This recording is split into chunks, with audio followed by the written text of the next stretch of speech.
ঈদের ছুটির দ্বিতীয় দিন সবাইকে জানাই ঈদের শুভেচ্ছা ও আন্তরিক অভিনন্দন। এই যে জায়গার ভিডিওটি দেখছেন, এটা আমরা যেখানে থাকি সেই স্থানটি। এখানে গাছপালা, তরুলতা, নীরবতা, সুজন্য সুন্দর সফলতা, দেখতে অনেক মনোরম পরিবেশ। বাসার আঙিনাটি সামনে অনেক ফাঁকা জায়গা আছে, তাই দেখতে মনে হয় এটা একদম অজগর পাড়া এলাকা। আসলে বিষয়টা তা না, এটা বারুইপাড়া মেন রোডের পাশেই। দেখতে খুব সুন্দর মনে হইতেছে আমার কাছে। আপনাদের কেমন লাগে কমেন্টে লাইক করে জানিয়ে যাইবেন।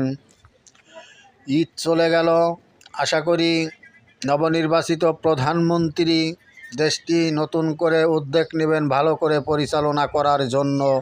বিভিন্ন গার্মেন্টস ইন্ডাস্ট্রিজ বন্ধ হয়ে গেছে, সেগুলো খুলে দিবেন হয়তো ইনশাল্লাহ।